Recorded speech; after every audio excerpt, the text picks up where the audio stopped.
There is something you haven't cried about yet. Not because you're strong. Not because you don't care. Because you haven't found the moment where it was safe enough to let it out. Maybe it doesn't even feel like grief. Maybe it feels smaller than that. A relationship that ended without a real conversation. A version of your life that you had to release and never got to mourn properly. A person who left. A person who stayed, but is not the person they used to be. A career or a calling that didn't become what you believed it would. A marriage that is functioning, but no longer what it once was. A child who is distant in ways you can't fully explain to anyone. These losses didn't come with funerals. There were no casseroles on the doorstep. No one sent flowers. And because there was no ceremony of grief, you weren't sure you were allowed to grieve. So you moved on. Or you tried to. And the thing you moved on from came with you. This video is permission. Not to wallow. Not to get stuck. Permission to name what hasn't been named. To bring it to the God. I want to show you this from the neuroscience. Designed your brain in such a way that grief cannot be bypassed. It can only be moved through. And the prayer we're going to pray today is the movement. Mary Frances O'Connor is a neuroscientist at the University of Arizona. She spent over a decade scanning the brains of grieving people, not reading about grief. Actually imaging what happens inside the living brain of a person who has lost someone or something. In 2022, she published her findings in a book called The Grieving Brain, and her central discovery reframed everything I thought I understood about why grief is so hard to process. Here is what she found. The brain, specifically the predictive processing systems that help us navigate the world, builds a map of who and what exists in our world, where people are, when they'll be home, what they'll say, how they'll respond. Our brains are constantly running predictive models of the people we love, anticipating them, expecting them, building them into the landscape of our moment-to-moment experience. When someone dies, or leaves, or changes, or disappears, the external reality changes in an instant. But the brain's map does not update automatically. It keeps predicting the presence that is no longer there. It keeps expecting to hear the voice, to see the name on the phone, to round the corner and have them be there. And every time reality fails to match the prediction, every time the coffee is made for one instead of two, every time the chair is empty, every time the phone doesn't ring on the day it used to ring, the brain registers a prediction error. Collision between the map and the territory. And that collision, repeated, small, accumulating across months and sometimes years, is what grief actually is at the neural level. O'Connor's finding was this: the grieving brain is not weak. The grieving brain is doing exactly what it was designed to do. It is searching. It is updating. It is slowly, painstakingly, imperfectly revising its map to match a new reality it did not choose. And that revision takes time. Not because you are broken, because the map was detailed, because the presence was real, because the love was genuine. But here is the thing O'Connor couldn't fully answer in the neuroscience alone. What do you do when the grief doesn't have a clear object? When it's not a death? When there's no one moment the map broke, but a slow erosion you didn't even name as grief until much later? That question took me to one of the most underappreciated researchers in the entire field of loss. Pauline Boss is a family therapist and researcher who spent her career at the University of Minnesota studying what she calls ambiguous loss. She coined the term and built an entire framework to describe a category of loss that doesn't fit the conventional model of grief. Here is how she defines it. Ambiguous loss is loss without closure, loss without a clear endpoint, loss that cannot be fully confirmed or fully resolved. She originally studied it in families of soldiers missing in action, families who didn't know if their person was alive or dead. The grief of not knowing, the impossibility of moving on, when moving on might mean abandoning someone who could still be coming back. But Boss discovered that ambiguous loss was far more common than the extreme cases she started with. It describes the grief of loving someone with Alzheimer's. The person is present, but the person you knew is not. The grief of a marriage that is technically intact, but emotionally uninhabited. The grief of a child who grew up and became a stranger. The grief of a calling that was taken before it fully formed. The grief of a friendship that ended without a conversation, just a slow drift into silence that nobody officially acknowledged. The grief of the life you expected that didn't materialize.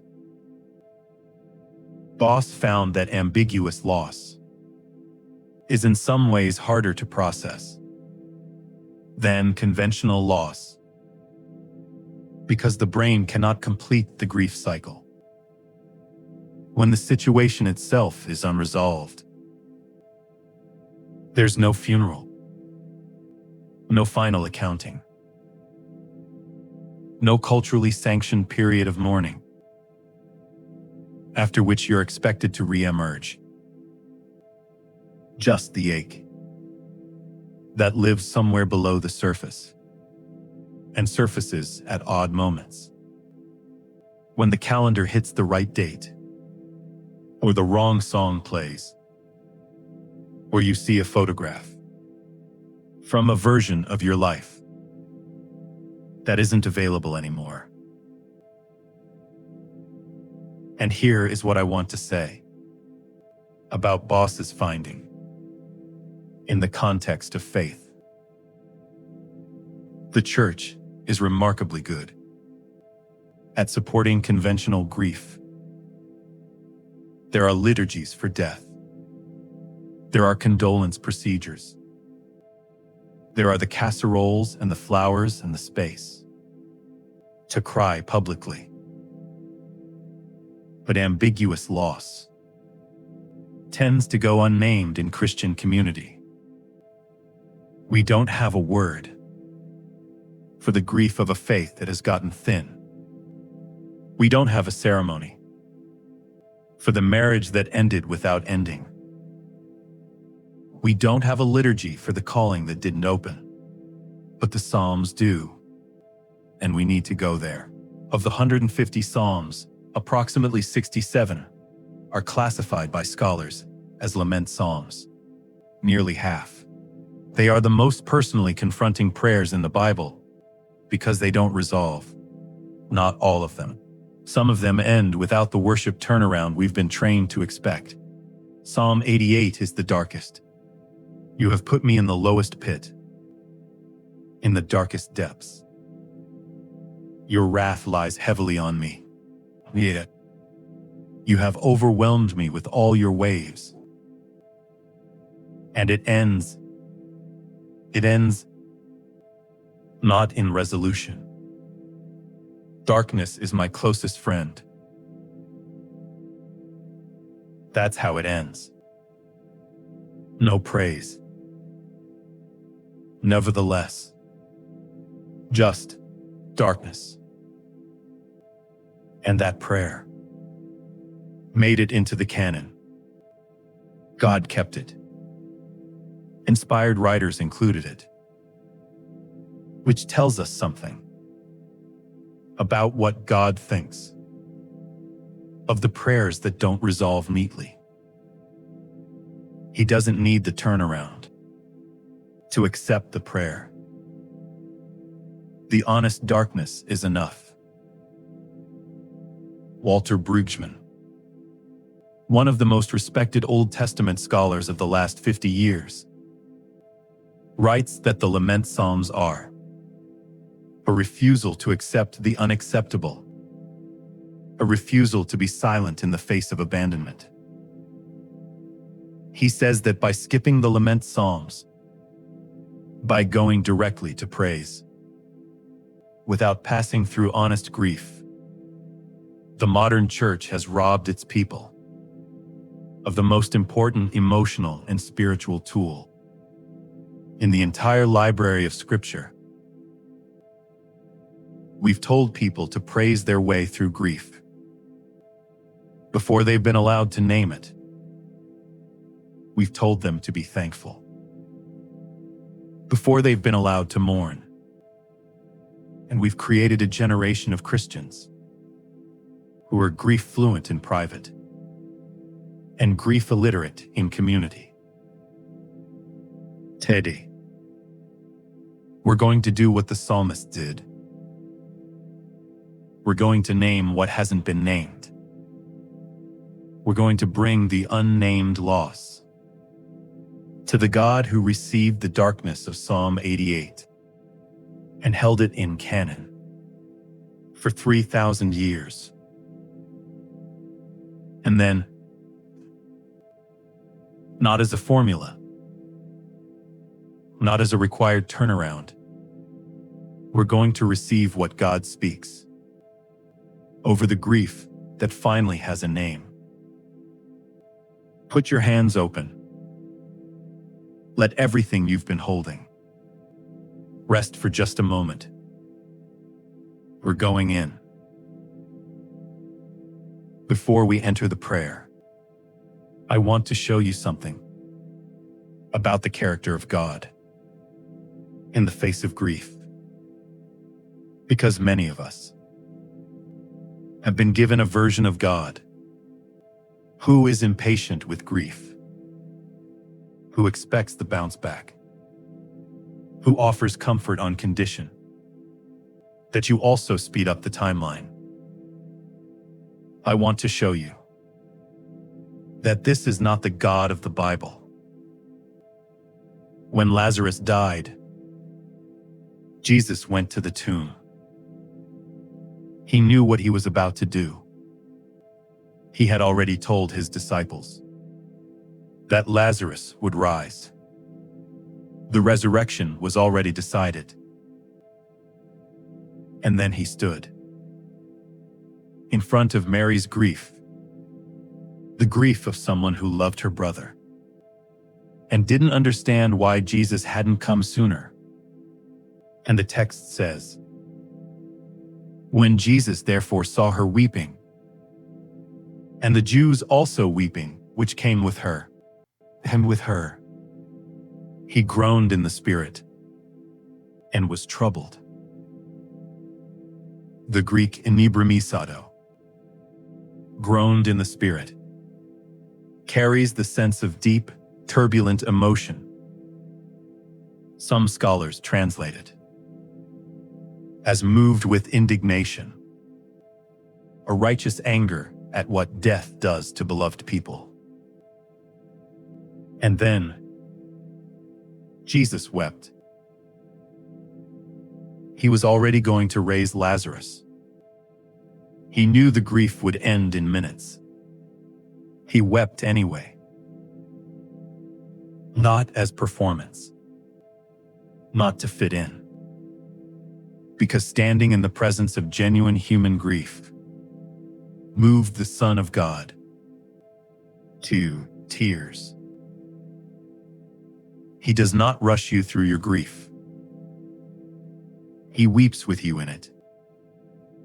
And then, when you are ready, in his timing, he calls things out of tombs. That is who we are bringing the unnamed grief to today.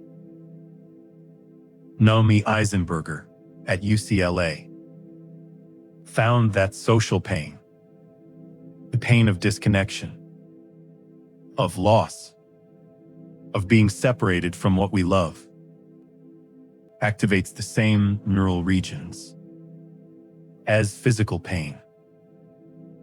The grief you feel is not a metaphor. It is a physical event in your brain. And the God who weeps at tombs is not unaware of the physical weight of what you are carrying. We're entering the prayer now. 3 movements. Permission. We are going to name the unnamed losses. Every category of loss that doesn't have a word yet. We're giving it one today. Second, God speaks.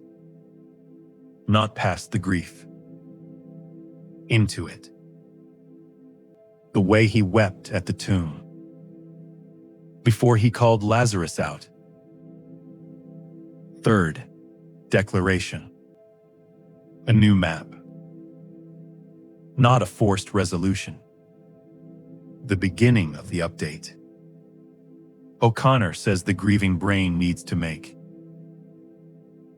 This is the most honest prayer this channel has ever offered. Be honest back. Father, I want to bring something I haven't known how to bring before. Not because you weren't safe, because I wasn't sure. It counted. I wasn't sure. I was allowed to grieve this. No one died. Nothing dramatic happened. And yet, there is a grief. And it has been living in me. Unnamed, unlaunched, unexpressed. Because I couldn't find the right container for it. Today, I am building the container. Today, I am naming it. I grieve the relationship that drifted without warning. The friendship that was a genuine part of how I understood my life. And then, slowly, without drama, without a conversation, wasn't there anymore.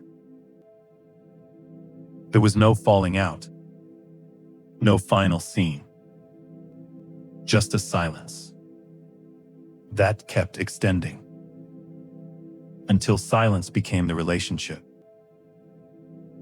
And I didn't know I was allowed to mourn a relationship that technically just moved on. But the map in my brain still expects them sometimes. And O'Connor says, that is grief. And today I name it grief. Father, I bring this loss to you, unresolved, unceremonied, without a clear story to tell about what happened. Just the reality that something that mattered to me is gone. I grieve the version of my life that didn't happen. The one I expected when I was younger. The calling that didn't open. The family that didn't form the way I'd imagined. The career that turned into something different from what I'd believed it would be. There was a version of me walking towards something.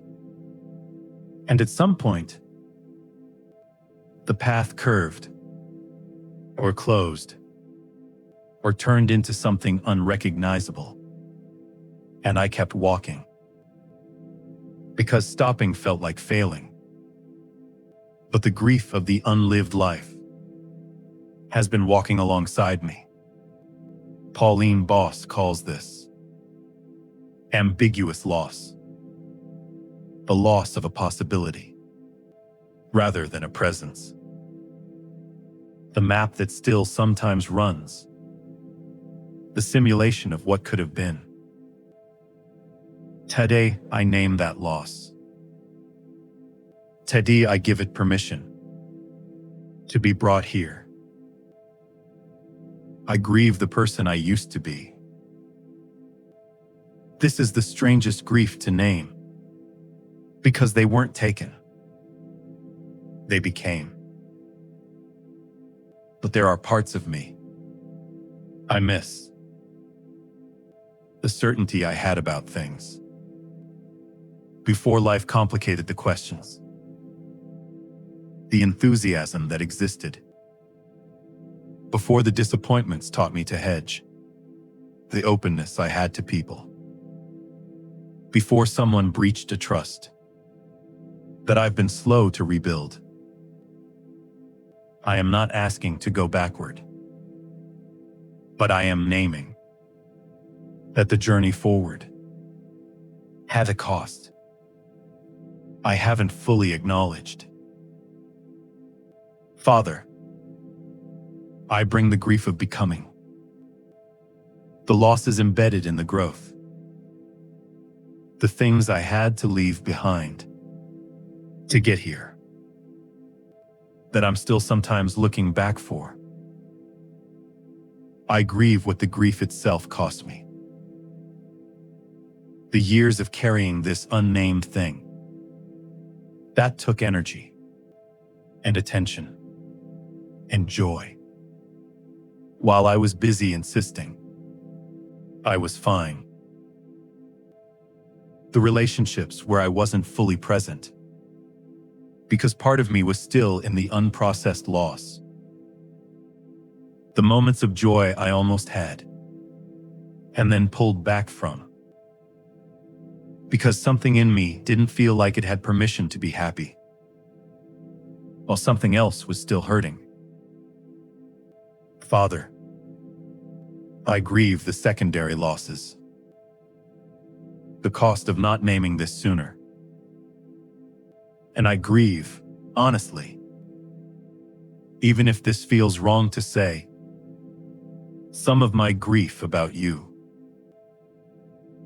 The grief that came from praying and not seeing what I prayed for. The grief of believing something would happen and watching it not happen. The grief of a faith that promised things I was certain were for me, and watching the certainty erode. I know that might sound wrong, but the psalmist said it. Psalm 22:1. My God, why have you forsaken me? Why are you so far from saving me? So far from my cries of anguish? And Jesus quoted that psalm from the cross. The honest grief about God is not outside his willingness to receive. He received it from his own Son. Father, I bring the grief about you too. The places where what I expected of you and what I experienced didn't match. And I trust that you can hold an honest prayer more than you want. Tidy one. Amen. Stay. What I said at the beginning is still true. Jesus wept at the tomb before he called Lazarus out. The tears came first. The resurrection came after. What follows is not a rush to the resurrection. It is the God who weeps, speaking directly into the grief you just named. Child, I heard every word of what you just named. Every category of it. The drifted friendship.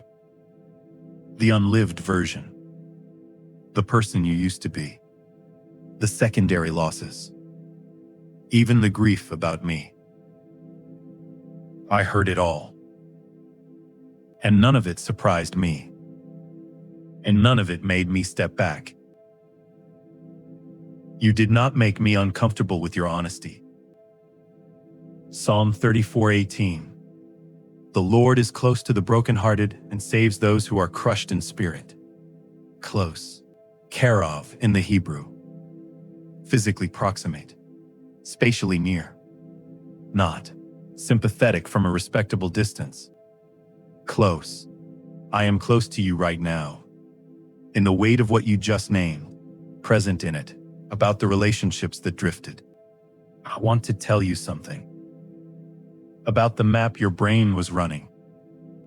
For the person who was there and then wasn't. The map ran because the love was real.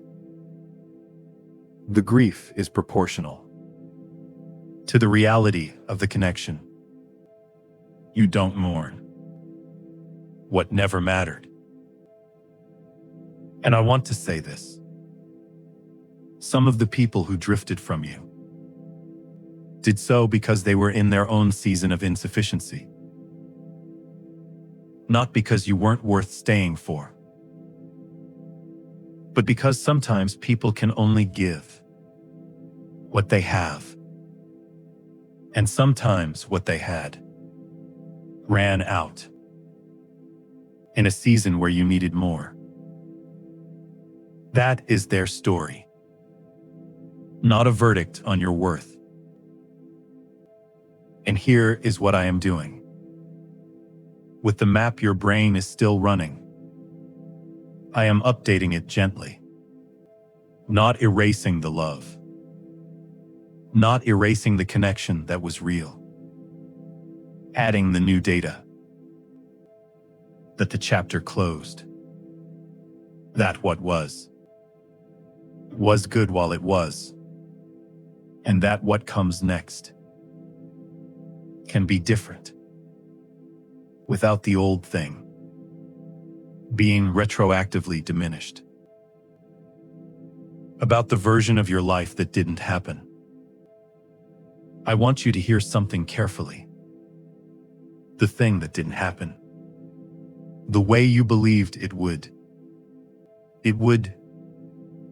That was not my rejection of you. Proverbs 19:21. Many are the plans in a person's heart, but it is the Lord's purpose that prevails. Not, your plans don't matter, but purpose is larger than any single plan you formed. The path that closed was not me turning away. It was me redirecting towards something the closed path didn't have room for. And I know that from inside the redirection. It doesn't always feel like that. I know it feels like loss. It is loss.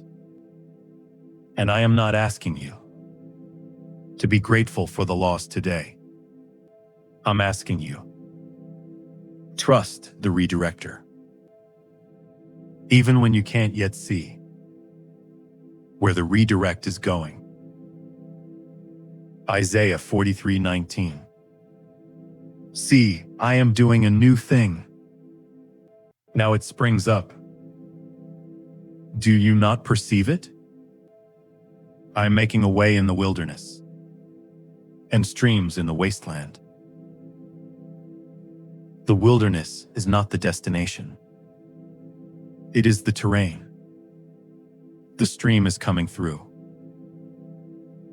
About the person you used to be. I loved that version of you.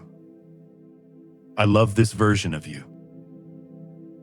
And I want to tell you, the things you lost in becoming who you are, the certainty, the openness, the enthusiasm, they are not as gone as they feel. They matured. They deepened. What looked like the loss of certainty is the gain of a faith. Doesn't require certainty to function. What looked like the loss of openness is the development of discernment that protects you in ways the old openness couldn't. You are not a lesser version of what you were. You are a more complete one. And the parts of the old you that you miss most, the wonder, hope, the willingness to be moved. Those are not dead. They are resting. And I am waking them up. About the grief about me. I want to sit in this one.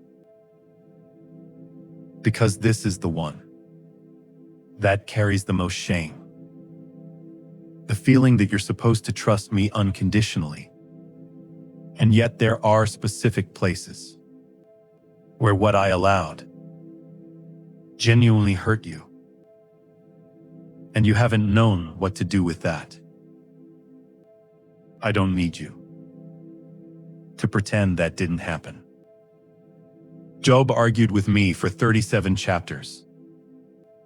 And at the end, I said to his friends, who had defended me without the honesty, you have not spoken of me what is right, as my servant Job has. The honest argument was more pleasing to me than the tidy defense. Your grief about the places I didn't seem to show up. Bring it. Speak it. I am not fragile. And I would rather have your honest anger then your performed piece. And then, when you are done, hear this. Romans 8:28. We know that in all things, God works for the good of those who love him. All things includes the things I allowed. That broke your heart. I have not been absent from the hard things. I've been working in them. In the dark. In the waiting. In the season that made no sense. Working. You will see it. Not all of it this side of eternity. But enough. Enough to know that none of it was waste. Amen. One more. This movement is not a forced resolution. It's not pretending the grief is over because we've prayed about it. O'Connor says, the grieving brain updates its map gradually, over time, through repeated gentle contact with the new reality. This declaration is one gentle addition to the map, one new data point entering the landscape. Father, I speak over this person's brain right now, over the predictive processing systems that O'Connor showed us are still searching for the thing that's gone. I declare, the search is not a failure. It is love, still doing its job. But I also speak the beginning of the update, not a sudden erasure of the old map, a new coordinate added, a new line added to the landscape. God is here. God was here. God was here in the loss. Let that begin to register, not just cognitively, but in the body, in the chest, in the gut, in the nervous system.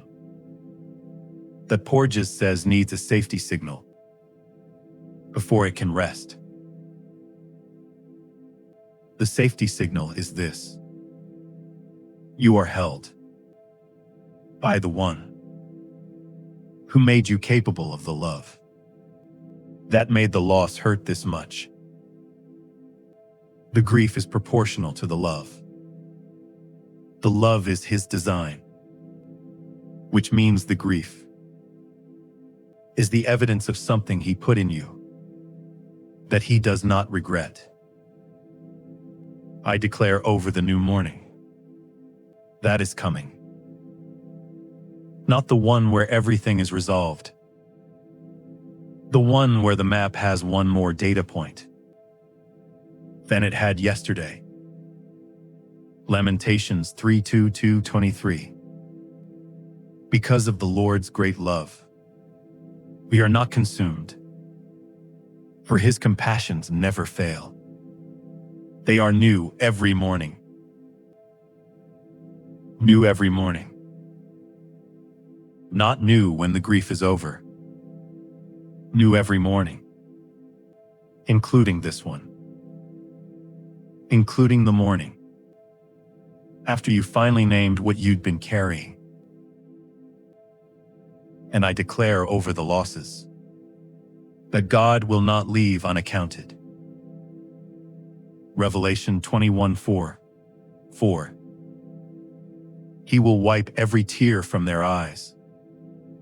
There will be no more death, or mourning, or crying, or pain, for the old order of things has passed away. every tear that was witnessed by the community, every tear that had a ceremony, every, including the ones cried alone in the car, including the ones that didn't come yet, but that today finally have a name. He wipes them. Personally. Completely. In a day that is coming. And is certain. Because he promised it. In Jesus' name. Amen. Notice what is different. It might be subtle. A weight that shifted half an inch. Breath that came a little fuller. Thing that has a name now. That didn't have one an hour ago. O'Connor says that the grieving brain updates its map through what she calls continuing bonds. The ongoing relationship with what has been lost, transformed into a new form, rather than forcibly severed. In Christian terms, the loss doesn't disappear, but it finds a different address. It moves from unresolved wound to named grief, to carried truth, to eventually part of the story God is writing. That process doesn't happen in one prayer. But today, you moved it from unnamed to named to named. That is the first, irreplaceable, necessary step. The map has one new coordinate. The update has begun. If today reached the grief you've been managing around, come back. Not because you need more grief processing, because the update takes time and repeated gentle contact. O'Connor's research is clear. The brain doesn't update in one session. It updates through consistency. The next video in this series goes somewhere I've been asked about more than anything else. What happens in the brain when you receive the Lord's Supper? Communion. The neuroscience of ritual, embodied memory, and what Paul meant when he said, "This do in remembrance of me."